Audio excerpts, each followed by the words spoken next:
Bismillahirrahmanirrahim. My name is Talha Khalil from 8th semester Arid Agriculture University Department of Food Technology. Today my topic is food preservation. तो food preservation के बारे में आपको बताता चलूँ कि फूड प्रिजर्वेशन होती क्या है। Food preservation prevent the growth of microorganisms or other microorganisms as well as slowing the oxidation of fats that cause rancidity. Food preservation may also include processes that inhibit visual deterioration such as the enzymatic browning reaction in apples after they are cut during the food processing. मतलब कि वो बताना चाह रहे हैं कि food preservation एक ऐसा अमल है जिसके ज़रिए हम खुराक को प्रिज़र्व कर सकते हैं। खुराक को माइक्रो ऑर्गेनिज़म, बैक्टीरिया, जितने भी जर्म्स हैं उनसे हम प्रिज़र्व कैसे करते हैं, ये साहब बता रहे हैं। तो उसके बाद है जी food preservation method. Food preservation के कौन कौन से मेथड है जिसके ज़रिए से हम फूड को प्रिज़र्व कर सकते हैं। उसके बाद है कि कैनिंग के ज़रिए हम प्रिज़र्व कर सकते हैं फूड को, फ्रीजिंग के ज़रिए फूड को हम प्रिज़र्व कर सकते हैं और ड्राइंग के ज़रिए। फूड स्पॉयलेज के बारे में बताया गया है कि फूड जो है वो किस ज़रिए से किस से ख़राब हो सकती है। मतलब कौन कौन सी वो चेंजेस है जिसके ज़रिए फूड हमारी वो ख़राब हो सकती है। एक तो है biological changes, second chemical changes और उसके बाद लास्ट है जो फिज़िकल चेंजेस के लिए फूड ख़राब हो सकती है। बायोलॉजिकल चेंजेस के बारे में आपको बताता चलूँ कि बायोलॉजिकल चेंजेस जो को फूड को किस तरह से ख़राब कर सकती हैं। उसमें सबसे पहले यीस्ट के बारे में बताता हूँ कि a fungus that is able ferment sugar and that is used for producing food products such as a bread and alcohol। मतलब यीस्ट कोई भी फर्मेंट शुगर्स होगी, मतलब जो कि प्रोड्यूसिंग फूड जो प्रोडक्ट है लाइक ब्रेड और अल्कोहल, उसमें जो है मतलब यीस्ट जो है वो मतलब फूड को स्पॉइल कर देती है। सेकेंडली फर्मेंटेशन के बारे में आपको बताता हूँ कि the conversion of carbohydrate to carbon dioxide and alcohol by the yeast of bacteria. Carbohydrate की जो कन्वर्जन है कार्बन डाइऑक्साइड और अल्कोहल में, वो होती है यीस्ट और बैक्टीरिया के ज़रिए, जिसकी वजह से फर्मेंटेशन हो जाती है और ख़ुराक हमारी खाने के काबिल नहीं रहती। सेकेंडली आपको बताता चलूँ जी केमिकल चेंजेस। केमिकल चेंजेस जो हैं वो किस तरह से हमारी फूड को ख़राब करती हैं। Chemical changes also contribute in food deterioration. Chemical changes जो है वो आल्सो फूड को, हमारी जो खुराक है उसको मतलब उसमें तब्दीलियाँ लाती है, उस हमारी जो खुराक है वो खाने के काबिल नहीं रहती। Enzyme play a very important role in catalysing these reaction and can be categorised by the substance on which they act, substrate और द मोड ऑफ एक्शन। मतलब इंजाइम जो है वो बहुत इंपॉर्टेंट रोल करते हैं इसमें कि वो खुराक को ख़राब नहीं होने देते। लाइक अ protease also called proteolytic enzyme split protein into smaller compound.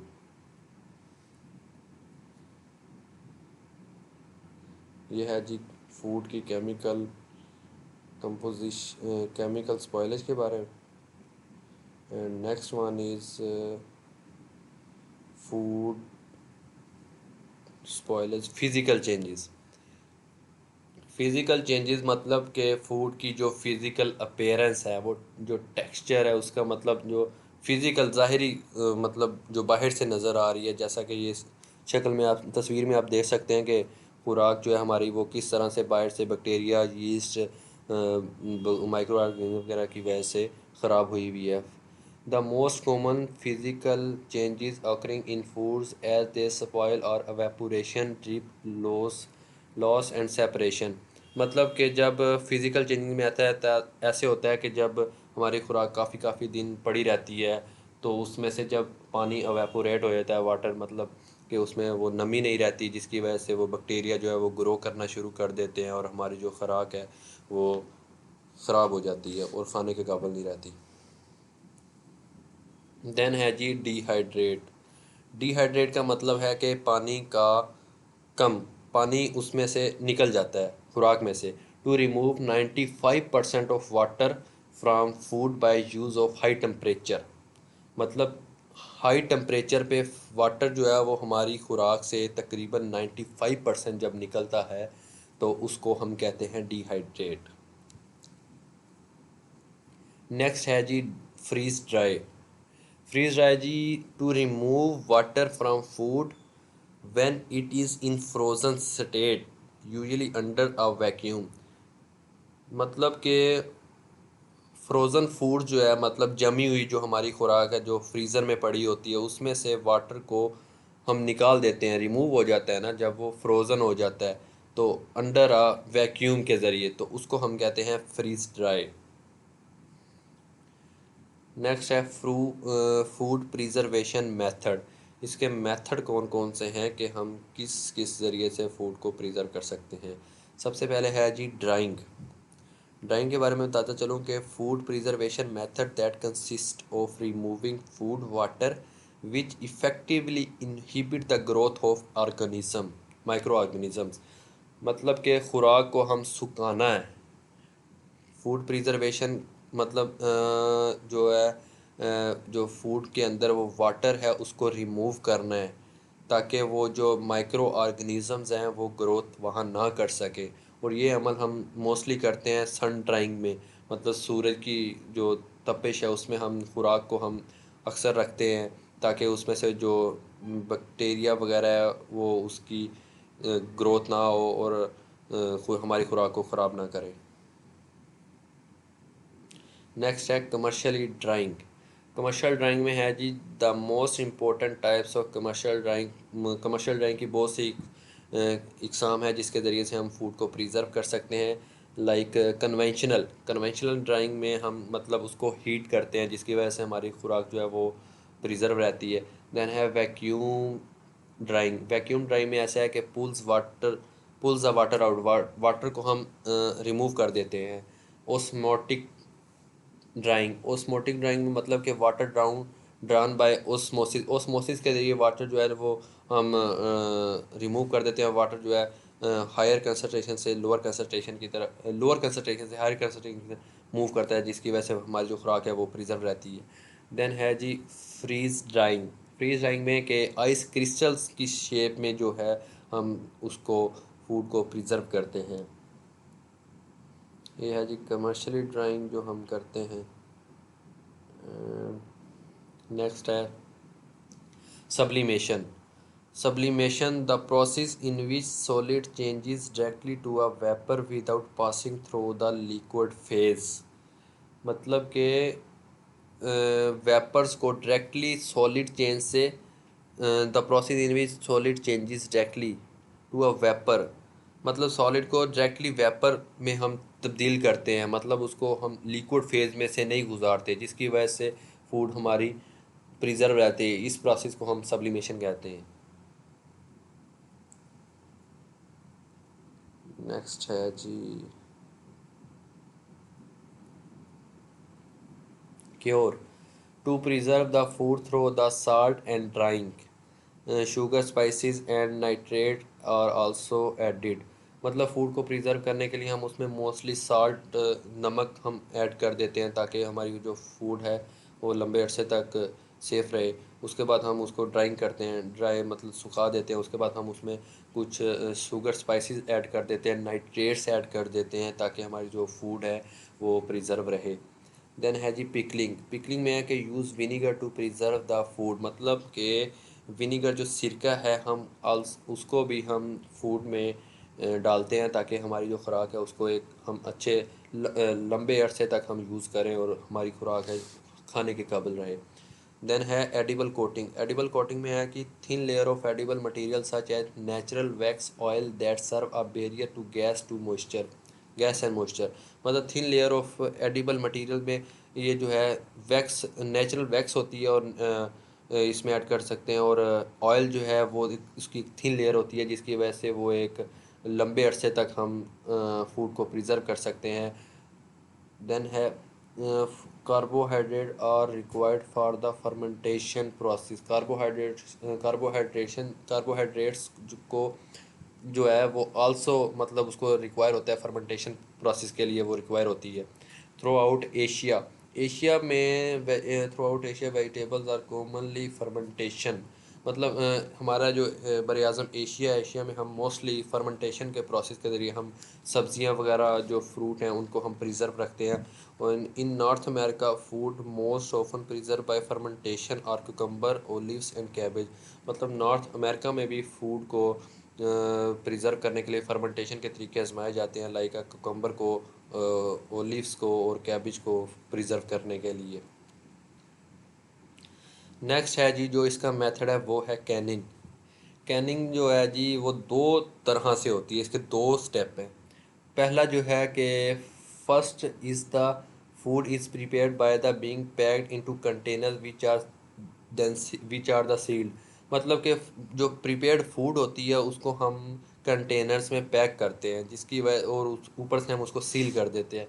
Then secondly जो है कंटेनर्स आर कैंड और heated ensure that all the micro organism destroy, मतलब जो कैन होती हैं वो उनको हम हीट करते हैं, उनको हम हीट पहुँचाते हैं ताकि वो जो माइक्रो ऑर्गेनिज़म्स है उस कैन के अंदर वो डिस्ट्रॉय हो जाए, हमारी जो फूड है वो एक अच्छे लंबे लंबे अरसे तक हमारे खाने के काबिल रह सके।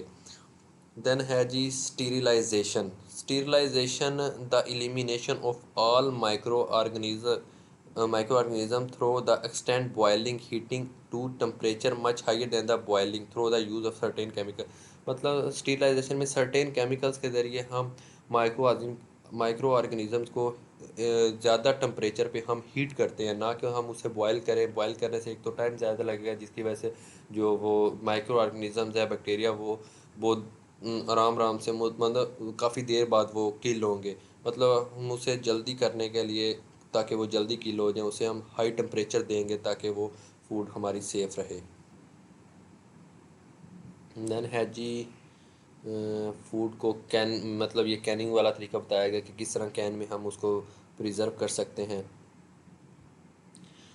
देन है जी कोल्ड प्रिजर्वेशन। कोल्ड प्रिजर्वेशन का सबसे पहले जो मेथड है वो है जी रेफ्रिजरेशन।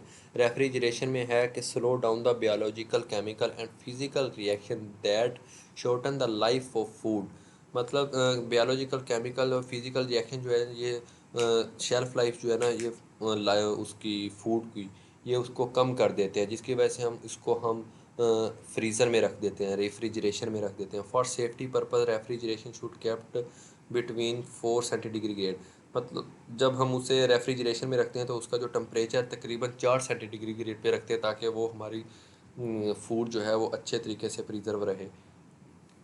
देन है जी all perishable foods should be refrigerated as soon as possible, preferable during the transport, मतलब ट्रांसपोर्ट, मतलब आपने अक्सर देखा होगा कि मतलब कोई खुराक हम जो कोई फूड है किसी दूसरे शहर से मतलब ट्रांसपोर्ट करनी है, तो मतलब एक स्पेशल किस्म की ट्रांसपोर्ट होती है, मतलब रेफ्रिजरेशन वाली, कि वो एक तो सफ़र ज़्यादा होता है, जिसकी वजह से अगर हम इस तरह लेके जाएं तो एक तो वो ख़राब हो जाएगी।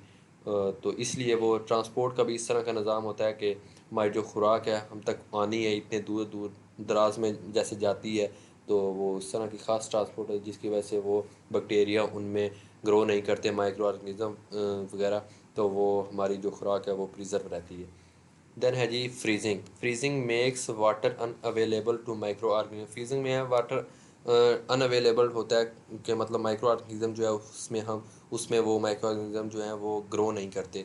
उसके बाद है रेंसिड। टू रेंसिड में है कि the breakdown of poly unsaturated fatty acid in fats, मतलब जो पॉली अनसेचुरेटेड फैटी एसिड है वो ब्रेक डाउन होते हैं फैट्स में, that result in the disagreeable orders and flavour, जो कि मतलब फ्लेवर्स और ऑर्डर्स मतलब प्रोड्यूस करते हैं, जिसकी वजह से हमारी जो खुराक है वो सेफ़ रहती है। देन है फ्रोज़न बर्न। फ्रोज़न बर्न में white and greyish patches on frozen foods caused by water evaporating into the package air spaces, मतलब वाइट और ग्रेइश कलर के जो पैचेस फ्रोज़न फूड के वजह से की वजह से फ्रोज़न फूड पे बन जाते हैं, और उसमें से एवेपोरेटिंग का जो मतलब है कि एयर स्पेसिस वो कम नहीं निकल सकती, जिसकी वजह से वो हमारी जो खुराक है वो सेफ़ रहती है। देन है जी हीट प्रिजर्वेशन। हीट प्रिजर्वेशन में है कि प्रिजर्वेशन प्रिजर्वेशन में है कि सबसे पहले पास्चराइजेशन। पास्चराइजेशन का है food preservation food preservation process that heat liquids to 71 centigrade for 15 second और for 30 minutes in order to kill bacteria yeast and mould. मतलब फूड को हमने प्रिजर्व करने के लिए 71 सेंटीग्रेड पर रखना है, हमने उसको मतलब हीट करना है 15 सेकंड से लेके हमने 30 सेकंड के लिए, ताकि वो जो बैक्टीरिया हैं उसमें यीस्ट हैं, मोल्ड्स हैं, मतलब जितने भी माइक्रो ऑर्गेनिज्म हैं जो हमारे सेहत के लिए अच्छे नहीं हैं वो उसको किल कर देता है, जिसकी वजह से हमारी जो खुराक है वो सेफ़ रहती है, और उसको हम कहते हैं heat preservation. And next is thank you so much. अल्लाह हाफिज़।